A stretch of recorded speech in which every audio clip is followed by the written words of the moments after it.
Imagine your family is poor. You are barely making enough money to make ends meet when one day the phone rings. It's Motown Records. They're calling to tell you your family has been chosen to replace Michael Jackson and the Jackson 5. It's 1971, and my family of 10, 4 boys, 4 girls, my mother and stepfather are impoverished. In order to make more money, my mother began singing on weekends. But as good as she was, it wasn't good enough. My 7 brothers and sisters and I are 7 years apart. We were very, very close. We loved singing around the house, pretending we were the Jackson 5. We sang hits like Who's Loving You, ABC, and of course, I Want You Back. My mother, hearing us sing around the house, asked if we wanted to sing with her because as a singing family, we could make more money. The next thing you know, we 8 kids are singing at after-hour nightclubs on weekends all over Los Angeles. The Whitney family was born. One Saturday afternoon, we were rehearsing. ABC, as easy as 1, 2, 3. As simple as do, re, mi. ABC, 1, 2, 3. Baby, ring, ring, ring. The phone rang. My mother, not missing a beat, walked over and answered the telephone. Hello? Who? Say that again? Then she looked at us, put a finger to her lips and said, "Shh, Michael Jackson's on the phone." Stunned, we immediately stopped singing. Then she looked at my second brother and said, "Aaron, he wants to talk to you." A couple of minutes later, Aaron puts down the phone and shouts, "Michael Jackson said he's heard of me. He said I sing and dance just like him. He said for us not to quit, to keep on going. We'll get there someday." Jump forward to 1977. Everything we touched turned to gold. TV shows, concerts, magazines. We even made Billboard magazine's Top 100 twice that year for album and a single. To make 1977 even more remarkable, Motown Records did call, and they did say you had been chosen to replace Michael Jackson, soon to be King of Pop, and the Jackson 5. Now I ask you, what poor kid could not build better dreams for a life after hearing news like that? Man. Days away from signing the Motown contract, my oldest sister screamed upstairs, "Keeper, James, Aaron, Daryl, come downstairs, family meeting." I thought to myself, this is it. I'm about to become rich. I'm about to become famous. I sprinted downstairs, ran into the living room where my other 7 brothers and sisters were already waiting. A couple of minutes later, my mom and my stepfather, Willie, entered. Willie did something odd. He went and sat in the brown recliner and immediately bent over and placed his hands over his face. I thought, is he sick? Mom, who is usually bubbly and outgoing, walked to the center of the room, spun around and faced us kids. But she wasn't smiling.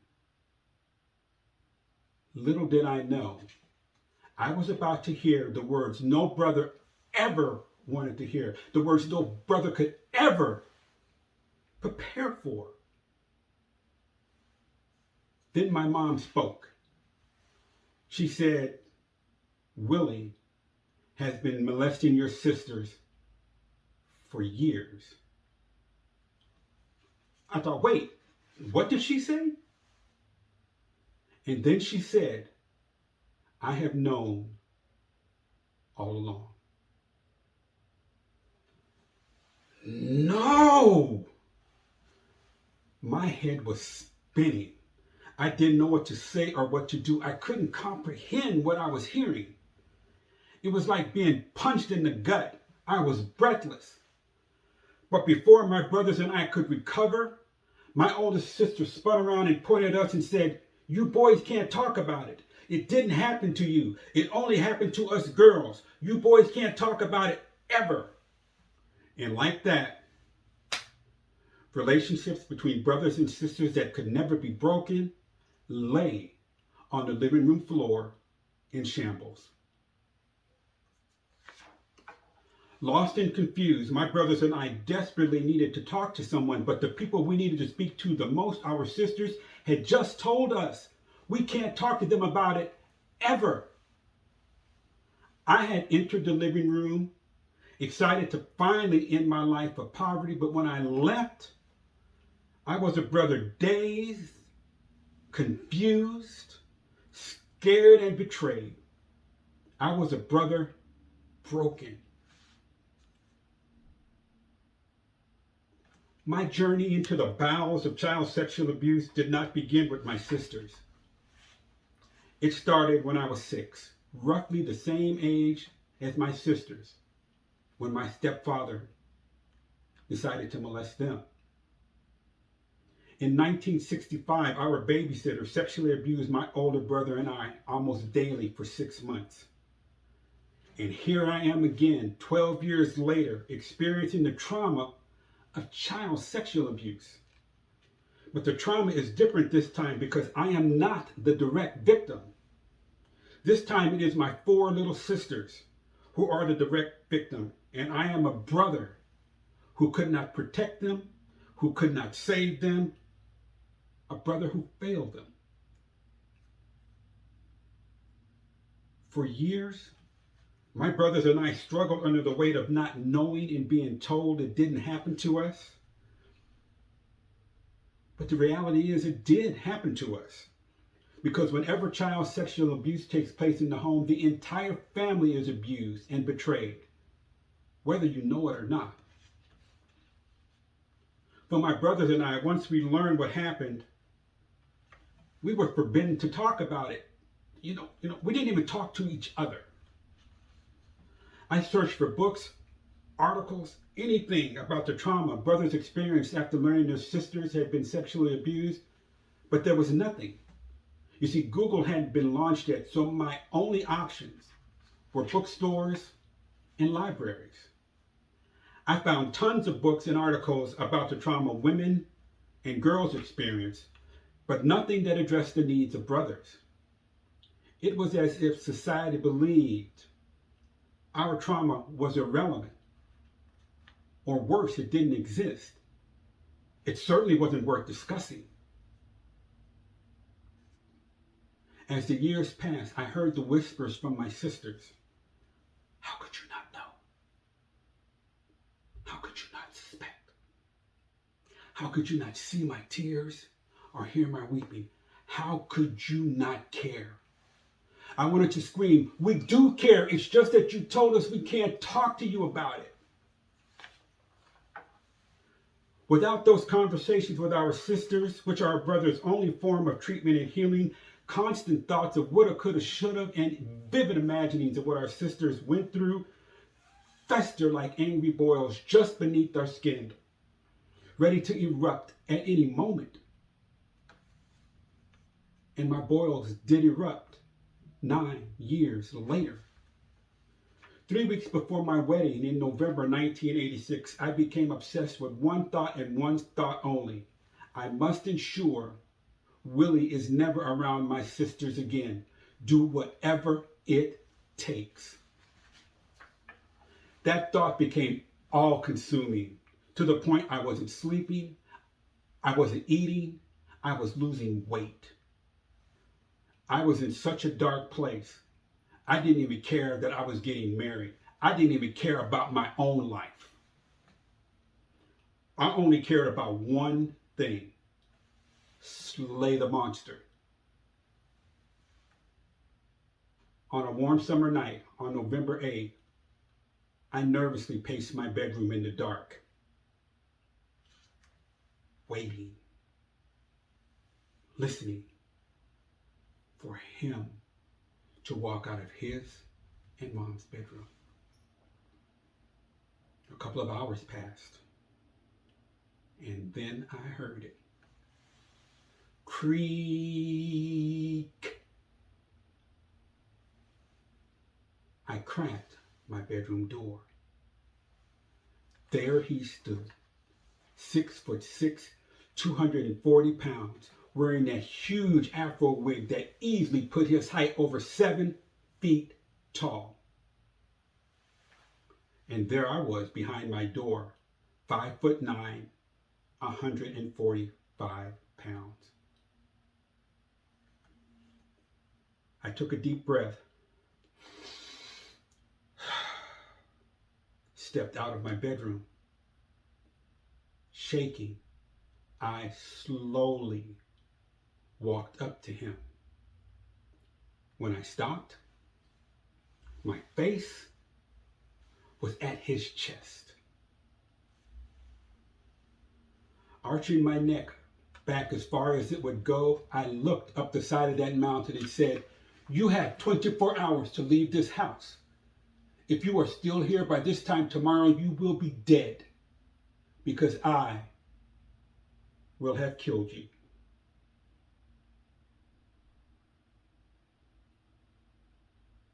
My stepfather didn't know it, but the instrument of his death was less than 10 feet away, in my bedroom, resting against my door.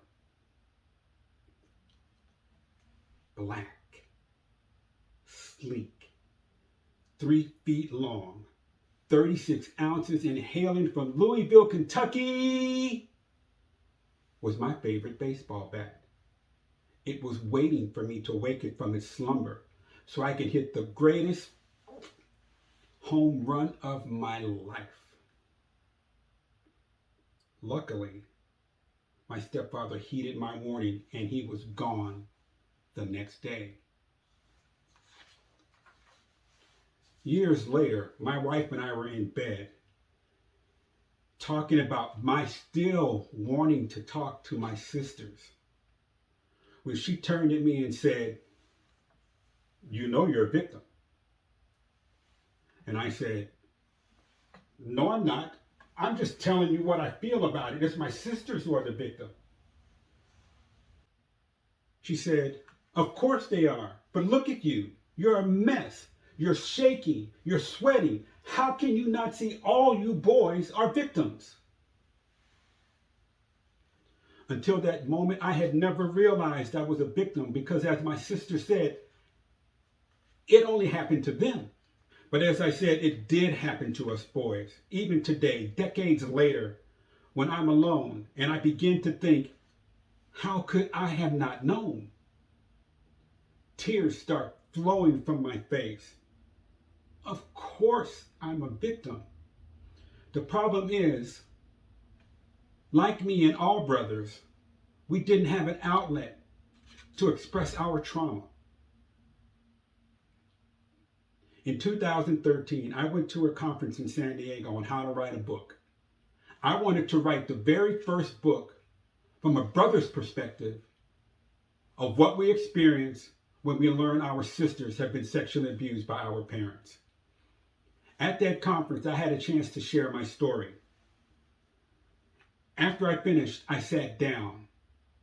Within seconds, I was swarmed by women saying they wish their brothers could have heard my story.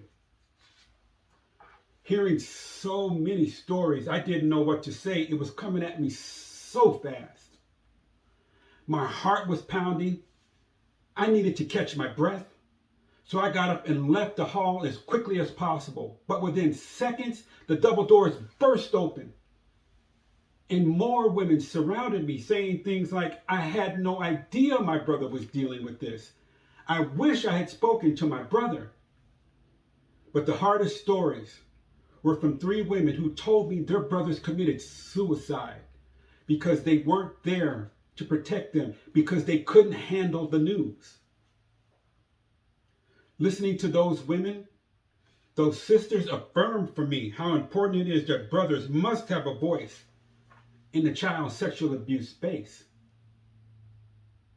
When I speak at events, I'm often asked, what's the biggest challenge for brothers? The biggest challenge? It's threefold. 1, not being invited into the conversation. 2, being expected to answer for our non-participation in the conversation. 3, having to carry the burden in silence because of the first 2. I tell people when brothers are told it didn't happen to us, what we hear is our trauma doesn't matter. Our voices don't matter. We don't matter. Unlike women who have resources, there are no books, articles, interviews in magazines, or appearances on talk shows that address a brother's trauma. There are no movies, documentaries, miniseries about our nightmares. There are no support groups or even a one-step program.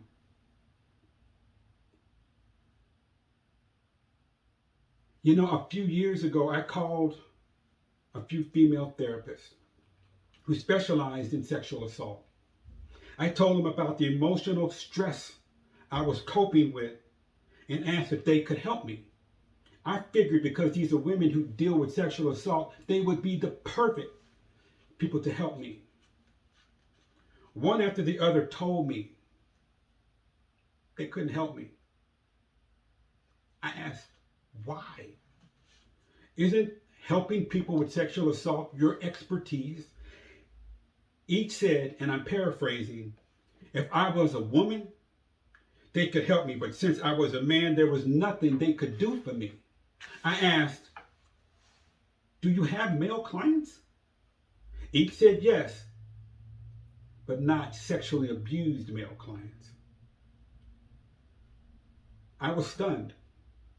So I posed this question. If my entire family had been lost in an auto accident, could you help me overcome that trauma, that level of stress? Could you help me? Each said yes. So I said, okay, let's pretend I have lost my family to an auto accident, because the reality for me is I have lost my family. They each still said they couldn't help me.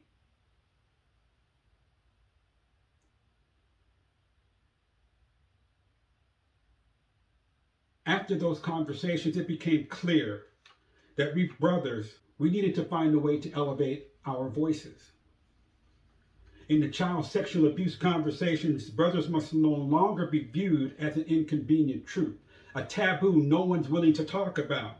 We cannot be collateral damage left behind, only to be lost to history. During the child sexual abuse conversations, when all other groups are having their conversation and they take that momentary pause to exhale, brothers must step into the gap and make our presence known. Because if we don't, we will never get the emotional and mental health support we need. So what must a brother do to heal? I have prepared some proven techniques I am convinced will help others as they did me and my brothers. Allow me to share a few. 1, brothers must accept that even though we may not be the direct victim, we are victims. Without this acceptance, healing has little chance of success. 2, we must recognize our trauma is now part of our DNA. And like DNA, which is self-replicating, our trauma usually self-replicates in the form of PTSD. Usually it manifests itself in other areas of our life, often in ways we do not recognize or understand. 3, we must talk about our trauma. We must find at least one person with whom we can talk. For me, this was the hardest and the scariest step, but it was also the most essential step. Once I took this step, it was liberating. It was as if the shackles and the fear around the words of my sisters, "You boys can't talk about it ever," began to fall away. Did that mean my trauma was over? No.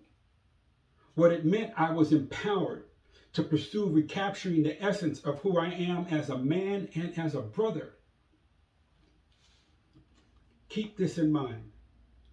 The men we brothers grow to become and how we connect with women and girls will directly be tied to the level of support we receive or don't receive. My father-in-law was white and Jewish. He passed away a couple of years ago. He was aware I was writing a book. However, he never commented. He never asked about it. And then one day, out of the blue, he asked to read my manuscript. A few days after that, he called me and asked me to come over. He wanted to talk. When I arrived, he was seated at the dining room table. I took a seat. My mother-in-law was not home, so we were the only two in the house. I had no idea what he wanted to talk about, but it became apparent quickly that whatever it was important. He started by saying, "You can't tell anyone what I'm about to tell you until after I pass away. Not even my daughters, not even your wife." Oh, okay. Turns out he wanted to talk about a secret he had been carrying for 80 years. Then he shared the story of his sister's sexual abuse by an adult neighbor and the burden he carried because he did not protect her. He said with a tear, "It happened twice, and I couldn't protect her both times. I want you to know I understand what you are carrying." Like all brothers carrying this burden in silence, my father-in-law needed someone to talk to and to understand him. Even in his mid-90s, the pain of being a brother unable to protect his sister 8 decades later still haunted him. There we were, a 90-year-old white Jewish man and his black son-in-law, talking about our shared secret around child sexual abuse. My father-in-law chose me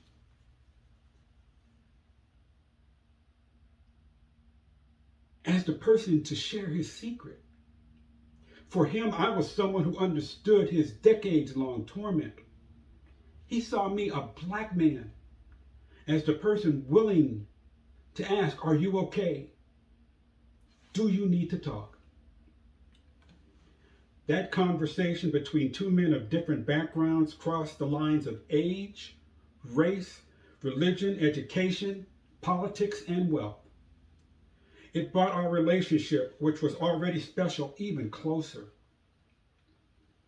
We both understood we weren't alone in our pain, and it was okay to talk about it. When we finished talking, Dad was able to set his burden down. He was no longer tormented. He was free.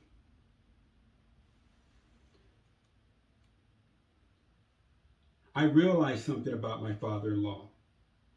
He, like most men, was suffering from society's oppressive stigma placed on men. The stigma that men must never appear weak or inadequate. Otherwise, we are not men. Love my father-in-law. Love him to death.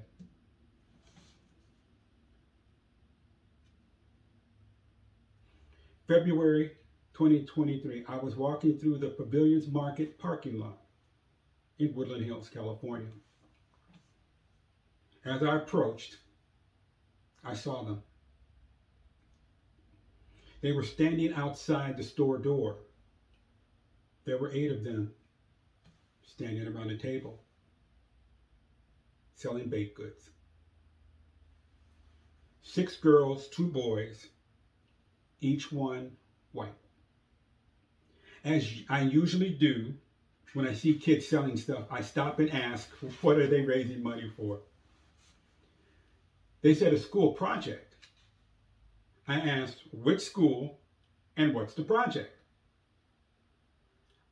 I learned they were in high school in a predominantly white, wealthy neighborhood. Their documentary, The Impact of Child Sexual Abuse in the Home. Wow. I asked, what did your instructor say when you told them about your topic? One girl looked at me and said they weren't happy. In fact, they were upset. They said we were too young to do a documentary about this subject. Besides, no one wanted to hear about it. So I asked, why did you choose this topic? One of the boys spoke up. Because it's a big problem in our school. In closing, I want to leave you with 2 things. I have experienced both sides of the child sexual abuse coin. On one side, I'm the damaged. On the other, I am collateral damage. This puts me in the unique and unenviable position of understanding both sides of the child sexual abuse conversation. And this is what I know. The trauma and burdens of each direct victim, sisters, brothers, men, and women, are different, and yet they are the same. We all seek the same things: to be believed, to be seen, to be heard, to be understood, to heal. But most importantly, we strive to find a way to empower ourselves so that we may move forward each day in hope and happiness. Brothers and sisters can become allies and not enemies in the fight against child sexual abuse. We must not weaponize our language against each other, for that only creates pain, suffering, and silence. And it only serves the predator and their accomplices. Lastly, I'm happy to tell you I have fantastic relationships with 3 of my 4 sisters because I took those steps and more, even though I was terrified to do so. As the author Susan Jeffers, who wrote the book Feel the Fear and Do It Anyway, I felt the fear and I did it anyway. Our relationships are no longer on the floor in shambles. We are healing together. Our relationships are stronger than ever. And we are empowering each other each and every day. Thank you for allowing me to share your stage. And I hope you will join me in the fight of creating a voice for brothers around child sexual abuse.